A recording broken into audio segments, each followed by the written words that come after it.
Electric vehicle সেক্টরের একটা অন্যতম কোম্পানি যার নাম হচ্ছে ওলেক্ট্রা গ্রিনটেক লিমিটেড। ওলেক্ট্রা গ্রিনটেকের হচ্ছে কোয়ার্টার 3 রেজাল্ট আউট হয়ে গেছে। কোয়ার্টার 3 রেজাল্টের পারফরমেন্স কী টাইপের দিয়েছে ওলেক্ট্রা গ্রিনটেক, সেটাকে নিয়ে আমরা অ্যানালিসিস করব। তার আগে আমরা কোম্পানিটার হচ্ছে চার্ট প্যাটার্নটাকে নিয়ে অ্যানালিসিস করব, দেখব যে শেয়ার হোল্ডারদের কতটা রিটার্ন জেনারেট করেছে বা ওয়েলথ ক্রিয়েট করে দিয়েছে, সেটাকে নিয়ে আগে আমরা ফার্স্ট অ্যানালিসিস করব। আফটার দ্যাট হচ্ছে আমরা কোম্পানিটার হচ্ছে কোয়ার্টার 3 রেজাল্টের পারফরমেন্স কী টাইপের দিয়েছে সেটাকে নিয়ে অ্যানালিসিস করব। তো কোম্পানিটা হচ্ছে ইলেকট্রিক ভেহিকেল সেগমেন্টের একটা কিন্তু অন্যতম কোম্পানি। তো কোম্পানিটা হচ্ছে বেসিক্যালি হচ্ছে ইলেকট্রিক বাসেস হচ্ছে প্রোডাকশান করে। তো কোম্পানিটা এখন ট্রেড করছে 1695 টাকায় এখন ট্রেড করছে, এবং এই স্টকটা কিন্তু ফিউচার ওরিয়েন্টেড একটা স্টক, এইটুকুনি কিন্তু মাথায় রাখবেন। তো কোম্পানিটার মার্কেট ক্যাপিটালাইজ কত রয়েছে? মার্কেট ক্যাপিটালাইজ হচ্ছে অ্যাপ্রক্স বলতে পারেন 14,000 কোটি টাকার মার্কেট ক্যাপিটালাইজ। অর্থাৎ এই কোম্পানিটাকে আমরা মিড ক্যাপ টাইপের কোম্পানি হিসাবে কিন্তু কনসিডার করতেই পারি। তো কোম্পানিটার একদিনের পারফরমেন্স দিয়েছে, একটা ফ্ল্যাটিস টাইপের পারফরমেন্স করেছে একদিনে।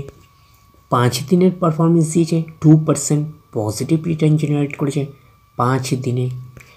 1 মাসের পারফরমেন্স দিয়েছে 26%-এর মতন পজিটিভ রিটার্ন জেনারেট করেছে 1 মাসে। আমরা যদি চলি এই 6 মাসে, তাহলে 6 মাসে হচ্ছে পারফরমেন্স দিয়েছে 47%-এর মতন পজিটিভ রিটার্ন জেনারেট করেছে 6 মাসে। 1 জানুয়ারি থেকে পারফরমেন্স দিয়েছে 23%-এর মতন পজিটিভ রিটার্ন জেনারেট করেছে 1 জানুয়ারি থেকে। আমরা যদি চলে যাই 1 বছরে, তো 1 বছরে কীরকম টাইপের পারফরমেন্স করেছে? 1 বছর হচ্ছে পারফরমেন্স করেছে 266%-এর মতন পজিটিভ রিটার্ন জেনারেট করেছে 1 বছরে। তো ন্যাচারাল ব্যাপার, আমরা জানি যে শর্ট টার্মে সেভাবে ওয়েলথ ক্রিয়েট হয় না স্টক মার্কেট থেকে।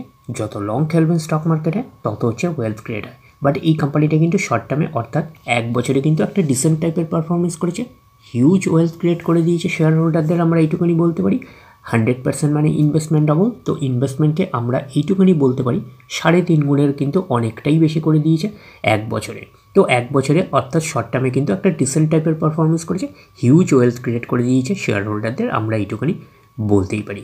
তো এখন দেখার বিষয় কোম্পানিটা কি লং টার্মে ভালো পারফরমেন্স করেছে, লং টার্মে কি শেয়ার হোল্ডারদের ওয়েলথ ক্রিয়েট করে দিয়েছে, সেটাই কিন্তু এখন আমাদের দেখার বিষয়। তাহলে আমরা চলে যাচ্ছি কোম্পানিটার 5 বছরের চার্ট প্যাটার্নে। তাহলে 5 বছরে কীরকম পারফরমেন্স করেছে? 670%-এর মতন কিন্তু পজিটিভ রিটার্ন জেনারেট করেছে 5 বছরে। তো 100% মানে ইনভেস্টমেন্ট ডবল। তো আমরা এইটুখানি বলতে পারি 7.5 গুণের কিন্তু অনেকটাই বেশি করে দিয়েছে 5 বছরে। তো 5 বছরে কিন্তু হিউজ ওয়েলথ ক্রিয়েট করে দিয়েছে শেয়ার হোল্ডারদের, আমরা এইটুখানি বলতে পারি। একটা ডিসেন্ট টাইপের পারফরমেন্স করেছে 5 বছরে, আমরা এইটুখানি বলতেই পারি। এইবারে আমরা চলে যাচ্ছি কোম্পানিটার ম্যাক্সিমাম চার্ট প্যাটার্নে। তাহলে ম্যাক্সিমাম চার্ট প্যাটার্ন হিসেবে পারফরমেন্স করেছে 6166%-এর মতন পজিটিভ রিটার্ন জেনারেট করেছে অল টাইম বা ম্যাক্সিমাম। তো কোম্পানিটা লিস্টেড হয়েছে কবে? 2002-তে লিস্টেড হয়েছে। তাহলে 2002 থেকে কিন্তু এখনও অবধি রিটার্ন জেনারেট করেছে 6166%-এর মতন পজিটিভ রিটার্ন জেনারেট করেছে। তো ম্যাক্সিমাম চার্ট প্যাটার্নটা কিন্তু লেফট টু রাইট ওপরের দিকে মুভ করছে। তো সেই হিসাবে কিন্তু একটা ডিসেন্ট টাইপের চার্ট প্যাটার্ন হিসাবে আমরা কনসিডার করতেই পারি। যেহেতু কোম্পানিটা একটা মিড ক্যাপ টাইপের কোম্পানি, সেই কারণে কিন্তু প্রচুর ভলিটিলিটি রয়েছে। যেরকম আপনাদের রিটার্ন হিউজ দেবে, সেরকম কিন্তু বড় বড় কারেকশানস হবে। তো এইসব জায়গাগুলোতে যদি এক্স্যাক্টলি আপনারা ক্যালকুলেশন করে দেখেন, তাহলে কিন্তু বড় বড় কারেকশানস আপনারা দেখতে পাবেন। তাহলে ক্লিয়ার ব্যাপারটা? তো স্টকটার নেচারই এরকম। এখন দেখার বিষয় কোম্পানিটার হচ্ছে কোয়ার্টার 3 রেজাল্টের পারফরমেন্স কী টাইপের দিয়েছে। তাহলে আমরা চলে যাচ্ছি কোম্পানিটার কোয়ার্টার 3 রেজাল্টে। আমরা চলে আসলাম কোম্পানিটার হচ্ছে কোয়ার্টার 3 রেজাল্টে। আগে আমরা আমরা দেখে নেব যে সিকোয়েন্সগুলো ঠিকঠাকভাবে সাজানো রয়েছে নাকি। এটাকে আগে আমরা দেখে নেব। এটা হচ্ছে এই কোয়ার্টার, মিস হচ্ছে কোয়ার্টার 3, এটা প্রিভিয়াস কোয়ার্টার, আর এটা হচ্ছে 1 বছর আগে। তাহলে সিকোয়েন্সগুলো ঠিকঠাকভাবে সাজানো রয়েছে, আমরা এইটুখানি বলতে পারি। অ্যামাউন্টগুলো কিসে আছে দেখে নিই। তো অ্যামাউন্টগুলো আছে, দেখতে পাচ্ছি ল্যাক্সে আছে অ্যামাউন্টগুলো। এইবারে আমরা চলে যাব কোম্পানিটার টোটাল ইনকামে। তো টোটাল ইনকামে যাওয়ার আগে আমরা কি করব, একটু লার্জ করে নিয়ে অ্যাডজাস্ট করে নেব, তাহলে আপনাদের কাছে ব্যাপারটা আরও ভিজিবল হবে। এইবারে আমরা চলে আসলাম কোম্পানিটার হচ্ছে টোটাল ইনকামে।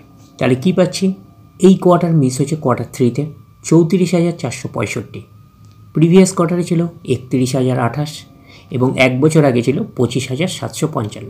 তাহলে এক বছর আগের 25,755টা এখন কত হয়ে গেছে? 34,465। তাহলে আমরা বলবো ইয়ার অন ইয়ার বেসিস কিন্তু ম্যাসিভ জাম্প রয়েছে টোটাল ইনকামে। প্রিভিয়াস কোয়ার্টারে ছিল কত? 31,028, সেটা হয়ে গেল এই কোয়ার্টার, মিনস হচ্ছে কোয়ার্টার 3তে হয়ে গেল 34,465। তাহলে আমরা বলবো কোয়ার্টার অন কোয়ার্টার বেসিসও কিন্তু ম্যাসিভ জাম্প রয়েছে টোটাল ইনকামে। তো ন্যাচারাল ব্যাপার, আমরা জানি যে ইনকাম করতে গেলে কোম্পানিকে এক্সপেন্সেস করতেই হবে। তো এখন দেখার বিষয়ে কোম্পানিটা ইনকাম করতে গিয়ে কতটা এক্সপেন্সেস করেছে। তাহলে আমরা চলে আসলাম টোটাল এক্সপেন্সেসে। এই কোয়ার্টার মিস হচ্ছে কোয়ার্টার 3তে কত আছে? 31,555। প্রিভিয়াস কোয়ার্টারে ছিল 28,511 এবং এক বছর আগে ছিল 23,771। তাহলে এক বছর আগের 23,771টা এখন কত হয়ে গেছে? 31,555। তাহলে আমরা বলবো ইয়ার অন ইয়ার বেসিস কিন্তু জাম্প রয়েছে টোটাল এক্সপেন্সেসে। প্রিভিয়াস কোয়ার্টারে ছিল কত? 28,511, সেটা হয়ে গেল এই কোয়ার্টার, মিস হচ্ছে কোয়ার্টার 3তে হয়ে গেল 31,555। তাহলে আমরা বলবো কোয়ার্টার অন কোয়ার্টার বেসিসও কিন্তু জাম্প রয়েছে টোটাল এক্সপেন্সেসে। এইবারে আমরা বের করব কি? এইবারে আমরা বের করব হচ্ছে অপারেটিং প্রফিট। কি করে বের করব অপারেটিং প্রফিট? টোটাল ইনকাম থেকে টোটাল এক্সপেন্সেস আমরা বাদ দেব, বাদ দিলে যেটা পড়ে থাকবে সেটা হচ্ছে অপারেটিং প্রফিট। টোটাল ইনকামও পেয়ে গেছি, টোটাল এক্সপেন্সেসও পেয়ে গেছি। টোটাল ইনকাম থেকে টোটাল এক্সপেন্সেস বাদ দিলে পড়ে থাকছে অপারেটিং প্রফিট। অর্থাৎ আপনারা বলতে পারেন profit have before share of profit of loss of associate exceptional item and tax. তাহলে আমরা পাচ্ছি কত? এই কোয়ার্টার মিস হচ্ছে কোয়ার্টার 3তে 2910, প্রিভিয়াস কোয়ার্টারে 2517 এবং এক বছর আগে ছিল 1983। তাহলে এক বছর আগের 1983টা এখন কত হয়ে গেছে? 2910। তাহলে আমরা বলবো ইয়ার অন ইয়ার বেসিস কিন্তু ম্যাসিভ জাম্প রয়েছে অপারেটিং প্রফিটে। প্রিভিয়াস কোয়ার্টারে ছিল কত? 2517, সেটা হয়ে গেল এই কোয়ার্টার, মিস হচ্ছে কোয়ার্টার 3তে হয়ে গেল 2910। তাহলে আমরা বলবো কোয়ার্টার অন কোয়ার্টার বেসিসও কিন্তু ম্যাসিভ জাম্প রয়েছে অপারেটিং প্রফিটে। তো অপারেটিং প্রফিটটাই নিশ্চয়ই কোম্পানির মেন প্রফিট নয়।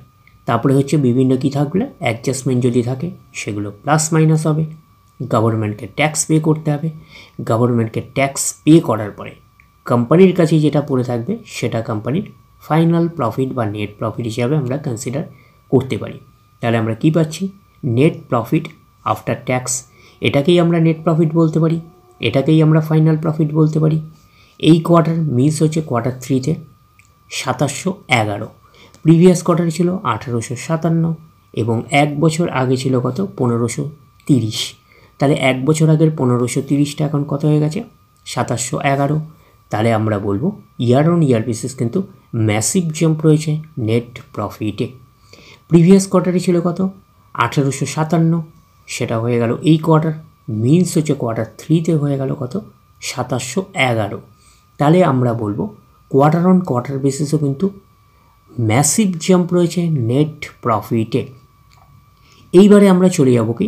এইবারে আমরা চলে যাব কোম্পানিটার হচ্ছে ইপিএসে অর্থাৎ আর্নিং পার শেয়ারে। তাহলে আমরা চলে আসলাম কোম্পানিটার ইপিএসে অর্থাৎ আর্নিং পার শেয়ারে। এই কোয়ার্টার মিস হচ্ছে কোয়ার্টার 3তে কত আছে? 3.29, প্রিভিয়াস কোয়ার্টারে ছিল 2.20 এবং এক বছর আগে ছিল 1.75। তাহলে এক বছর আগের 1.75টা এখন কত হয়ে গেছে? 3.29। তাহলে আমরা বলবো ইয়ার অন ইয়ার বেসিস কিন্তু ম্যাসিভ জাম্প রয়েছে ইপিএসে অর্থাৎ আর্নিং পার শেয়ারে।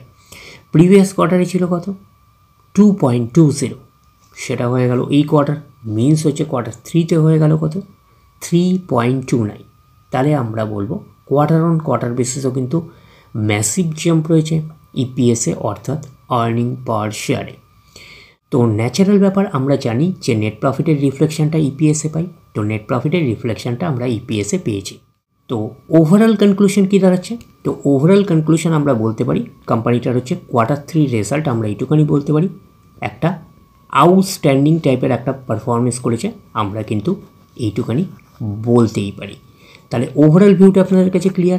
তাহলে এই অবধি, নেক্সট ভিডিওতে আবার আপনাদের সাথে আমার দেখা হচ্ছে। ধন্যবাদ।